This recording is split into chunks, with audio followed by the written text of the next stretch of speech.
Kemudian yang keempat, pakai air panas. Ini jelas nggak boleh. Melocot. Oke, Ya. masih ada berarti ya? Ada beberapa kesalahan kompres. Banyak yang kompres itu di jidat. Iya, seringnya kayak gitu. Seringnya kayak gitu. Sebenarnya untuk anak-anak salah. Iya. Kompres yang paling bagus itu.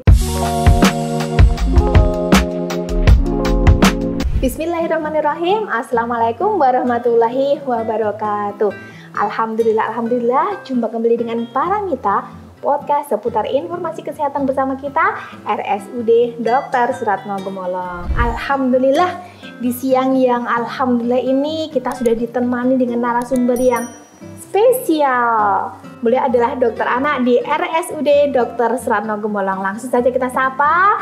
Assalamualaikum warahmatullahi wabarakatuh, Dokter Aris. Waalaikumsalam warahmatullahi wabarakatuh. Alhamdulillah sehat, Dok. Alhamdulillah sehat. Oke, sudah siap membersamai sahabat Baratno, Dok? Siap. Baik, Dok, ini ada beberapa pertanyaan, Dok, terkait dengan kesehatan anak, Dok. Nah, ini, Dok, yang pertama, bagaimana cara menangani kejang, Dok? Ketika kejangnya itu anak pas di rumah, Dok.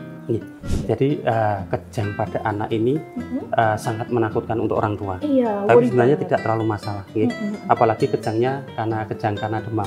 Nggak usah terlalu khawatir.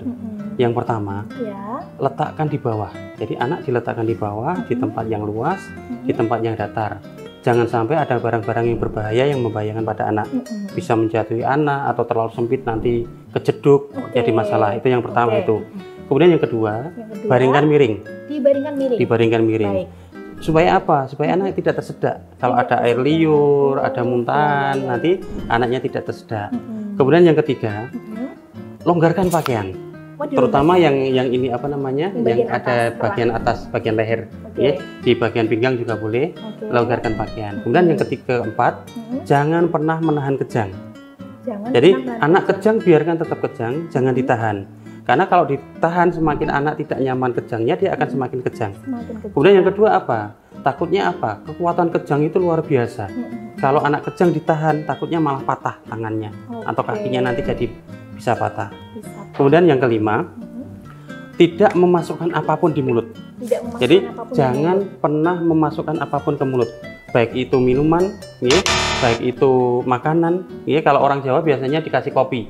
Ya, orang kejang dikasih kopi, nggak boleh dikasih kopi. Ya, semua apapun nggak boleh, termasuk sendok. Beberapa anak kan dikasih sendok. Itu bahaya. Bahaya kenapa? Karena kekuatan kejang itu luar biasa. Begitu dikasih sendok, nanti justru malah giginya bisa lepas. Bisa rontok giginya. Ya. Nah, orang beranggapan kalau kejang nanti giginya, lidahnya tergigit. Iya, itu maksudnya. Itu salah. Salah. Jadi kalau kejang itu dia kontraksi. Kontraksi itu berarti memendek. Begitu kejang, lidahnya ikut memendek. Jadi tidak ada orang kejang kok menjulurkan lidah. Jadi justru malah lidahnya ke dalam. Jadi tidak perlu dikasih apapun. Yang terakhir, segera hubungi vaskes kesehatan terdekat. Gitu. Jadi nggak usah terlalu khawatir kalau anak kejang. Baik, ini sudah sangat lengkap sekali, Dok, penjelasan dari Dokter Aris. Baik, semoga sangat bermanfaat ya untuk sahabat Baratno dimanapun berada. Baik, next, Dok. Ini kan anak-anak sering panas, Dok, kadang-kadang tiba-tiba panas. Kemudian sebenarnya, Dok, ketika anak panas itu kompresnya panas atau dingin, Dok, kompresnya itu? Nah, ini, jadi ini penting banget karena banyak yang salah ya. Kompres itu ada 4 macam yang biasa dipakai. Bisa kompres dingin, bisa kompres alkohol, kompres panas, dan kompres hangat. Nah, ini yang benar yang mana? Yang pertama kita bahas kompres dingin. Air dingin itu kalau dikasihkan ke kulit, itu membuat vasokonstriksi. Gampangannya, mari mengkeret. Karena vasokonstriksi, jadi dia itu akan mengecil pembuluh darah yang ada di kulit, menyebabkan apa? Penguapan yang ada di kulit itu jadi terhenti. Justru anak kalau dikompres dengan air dingin, justru malah semakin panasnya akan tambah tinggi. Malah menjadi tambah naik. Yang kedua, biasanya ada beberapa orang yang pakai alkohol. Ini juga nggak boleh. Kenapa? Karena alkohol ini gampang menguap. Karena gampang menguap justru malah membahayakan untuk anaknya. Bisa menjadi lemes karena efek dari alkohol. Yang paling parah bisa terjadi hipoglikemi. Kemudian yang keempat, pakai air panas. Ini jelas nggak boleh. Melocot. Melocot. Ini nggak boleh karena panas otomatis nggak boleh. Yang boleh apa? Pakai air hangat. Kenapa dengan air hangat? Karena dengan air hangat itu kalau nempel ke kulit akan menjadi vasodilatasi. Pembuluh darahnya akan melebar. Dengan melebar itu penguapannya terjadi lebih bagus. Sehingga suhu tubuh akan semakin turun. Tambah lagi. masih ada dok ya? Ada beberapa kesalahan kompres. Banyak yang kompres itu di jidat. Iya, seringnya kayak gitu. Seringnya kayak gitu. Sebenarnya untuk anak-anak salah. Kompres yang paling bagus itu lipat selakangan dan lipat ketiak kanan kiri. Ya. Caranya gimana? Kita ambil kain 5 kain dan air hangat. Ya. Kita ambil 1 kain, kita masukkan ke air hangat, kita peres dulu, kita masukkan ke ketek pertama, lipat ketiak yang pertama. Yang kedua juga gitu sampai 4-4-nya dapat.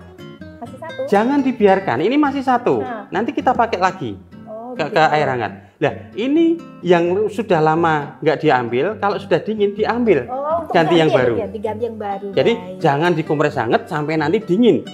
Kalau sampai dingin ya anaknya jadi kedinginan lagi.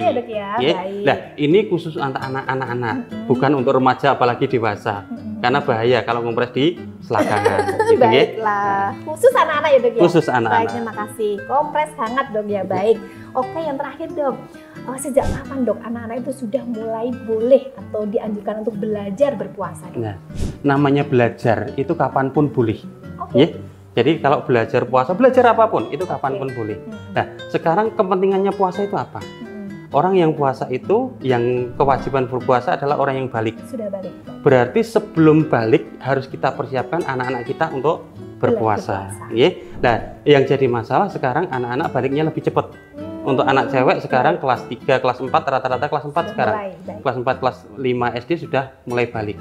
Berarti sebelum itu sudah harus dilatih untuk lakukan puasa. Paling dini usia berapa? 4 tahun sudah boleh sudah boleh dilatih puasa. Nah, kalau sekarang untuk yang cewek karena usia kelas 4 SD sudah pada menstruasi, berarti kelas 1 sudah mulai dilatih beneran. Paling enggak sampai tengah hari. Kelas 2 nanti bisa dilatih sampai asar. Kelas 3 sudah mulai dilatih sampai maghrib. Dengan harapan apa? Nanti setelah kelas 4 dia sudah balik, dia sudah mampu untuk puasa sepenuhnya. Tapi harus diingat, puasa harus sesuai dengan kemampuan anak. Nggak boleh anak dipaksa untuk melakukan puasa.